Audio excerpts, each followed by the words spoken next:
So yeah, as E. Bright Wilson says, E. Bright Wilson was professor of chemistry at Harvard University in the 1900s, an award-winning distinguished professor.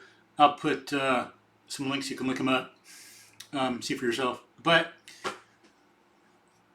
he said, quote, "Practical scientists who rashly allow themselves to listen to philosophers are likely to go away in a discouraged frame of mind, convinced that there is no logical foundation for the things they do, that all their alleged scientific laws are without justification, and that they are living in a world of naive illusion. Of course, once they get out into the sunlight again, they know that this is not so, that scientific principles do work, bridges stay up, eclipses occur on schedule, and atomic bombs go off.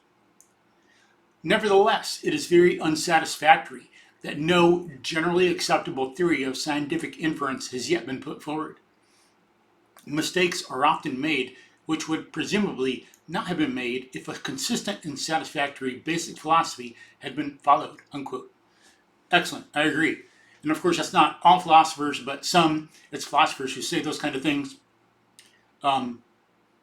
Those influenced by Plato, Immanuel Kant, David Hume, Karl Popper, other silliness like that. Those who think that the mind is not in direct contact with reality, with the evidence of the senses and experience, I should say. So again, and he's talking about, I think, people like, at least in my opinion, I can't speak for him, I should say, but this pertains to what David Hume says about induction. It is invalid. When you look at reality, when you see about practice, when you see what's actually happened and how the world works, not how someone wants to fantasize about it working or not about the fact that someone doesn't understand how induction works and, oh, I just can't figure it out, it must not be a solution. Aside from that, you look and it works when you do it right.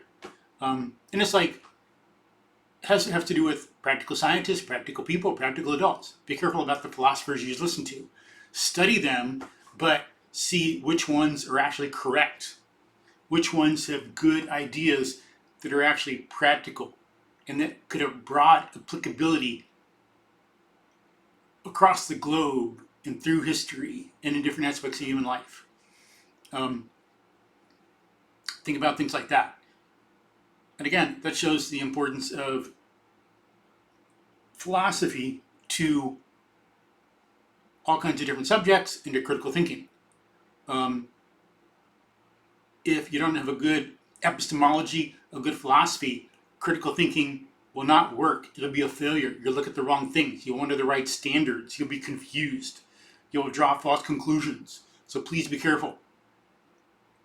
And you gotta, of course, decide on your own. Critically think about critically thinking. And critically think about what people are saying.